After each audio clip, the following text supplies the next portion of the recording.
I guess what I wanted to talk to you about is kind of on the lines of like death, Okay.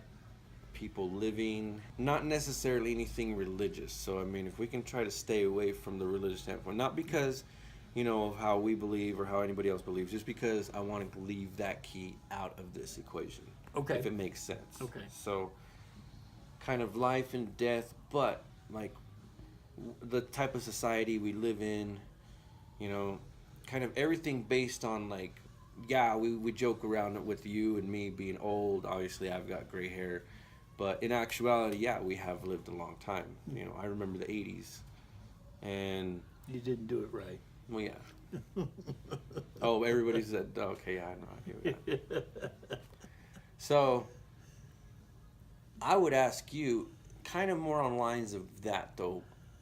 My more interview question to you Yeah. is, what is a topic in that nature that you've ever wanted to talk about? Like, give me an interest of yours and give me your philosophy behind it. Not what you believe, something you've wanted to go into an interviews room and say, I'm doing the talking, I want to know your opinion on it. Say, I know you're a big, huge fan of H.P. Lovecraft. So say Yes. he was alive at the moment and you had like an hour. They said, you can go in there and talk to him for an hour. It's just you and him. Nothing, no holds barred. You can ask him whatever the fuck you want. Like, you wanted his talk on this type of topic. Right. And like I said, I mean, just I'm looking on more of lines being more serious with this because it's Right. I'm kind of aiming it more towards those people out there that, like, not necessarily that go through with suicide, but sometimes that do. Okay. But the ones that are like, why can't I find happiness? Why can't I get out of my depression? And Right. the biggest thing with me, to kind of give you my based opinion on it, like to me, I think today the problem with today's society is that everybody's kind of looking for that. I want to be the popular kid. Mm. Look at me. I've got the best phone. I can take the best pictures. I can do the best post on social media. I can make the best videos. You know, anything that's kind of dealing with social media, that's kind of like to me what's taking a toll on our society, on why everybody's fallen into a depression, Mm. why there's so much negativity now in life. That, like, to me, I would just want to give the advice to people, just there's no rush. If I knew this back when I was 18, 16 years old, there's no rush in life. Take your time. Mm. Keep moving. Don't stop moving. Run if you want, jog if you want, walk if you want, but don't stop. Okay. But don't be in a rush. And it's helped me with my driving, with this, with tattooing, being patient with the kids. I'm not saying it's going to help everybody the same. Obviously, we all come from different lines of everything. Right. So, if you could walk into a room with H.P. Lovecraft and you had a topic like this to talk to him about, what would you ask him and why? Well, H.P. Lovecraft, from what I've read about him, the people who knew him and everything, he was an asshole. Okay, so he had a that type of a personality. He wasn't like an asshole like we're assholes. Well, that's We're fun assholes. like he was just more. Was he obnoxious or was he? He was one of these, hey, I'm from a very aristocratic family. You need to I, respect me.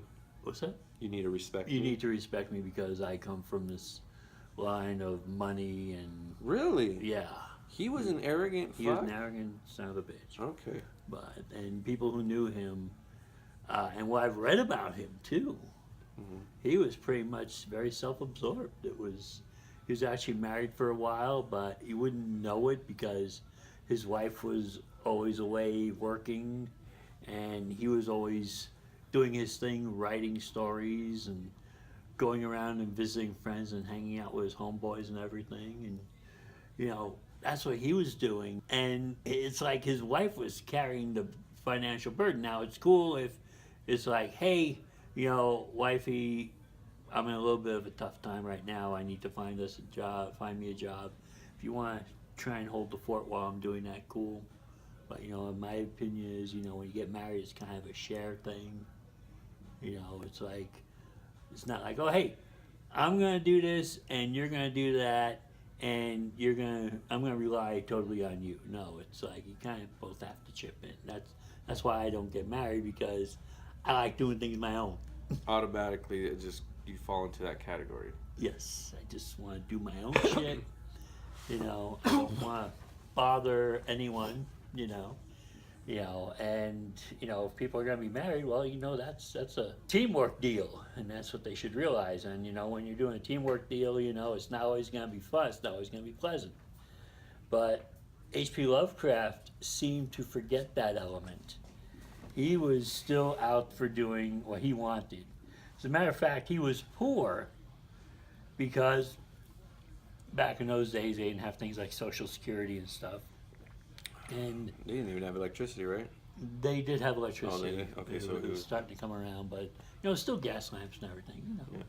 What was going on was, hey, his family lost all their money because his grandfather died and his father died, and his grandfather was like the real big, shipping magnate of the day. Traveling, ships going everywhere, transporting goods and all of that. That's where the family made money. Okay. And when he died, the business kind of died with him. There was no one else in the family to carry it on. From what I understand, his dad was a salesman, traveled around a lot, but, wasn't carrying on with like the grandfather's deal. And pretty much, H.P. Lovecraft felt he was too good to get a regular job. Okay. It's like, So he was very self-absorbed. He was very arrogant. yeah. He was a true asshole. Like he walked around strutting it. Yeah, pretty Okay. much. He felt he was better than everyone. Okay, then, since now we know that about it, okay, so not necessarily the question of death or anything or suicide. Well, that was a big deal for him too. So, What would you ask him? what would I ask him? Wow, I mean, What do you want to know from him? well, I already read a lot about him, so a lot of my questions have been answered. Whereby he came up with ideas for Cthulhu and the old ones. These were from nightmares he had as a kid. Hmm. He actually suffered from, he was a very sickly child growing up. And he was also like very mommed by his mother and his aunts. They were very watched over, so he wasn't too good in the social department. So was he a spoiled kid?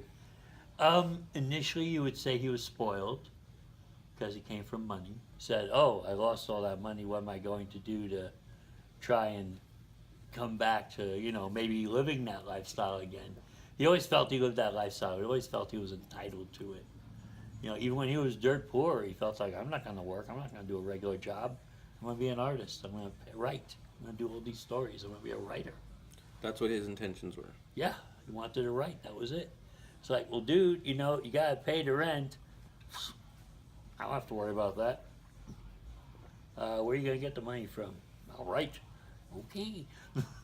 So what would you want to know from him? What would I want to know for him? Well, there's a lot already, that I know about him. I just probably want to talk with him and just see where his mind was at. It's like, So you'd want to be more of a listener. I'd want to be more of a listener, see what he would tell me. I've often found that, I've learned more by listening to what people say than by telling people what to say. Well, I mean, there's a difference between telling people what to say and asking someone something. Sometimes you have to ask just to get that door pried open a little bit.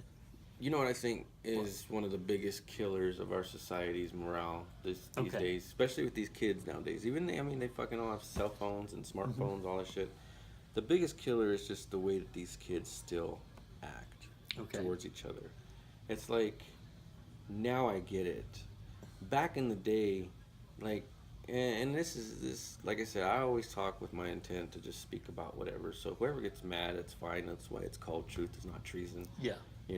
If there is another politically correct way for me to be talking about it, my apologies, fuck you. I don't care. If you understand the scenario or the content of what I'm talking about, then I guess I'm getting my point across.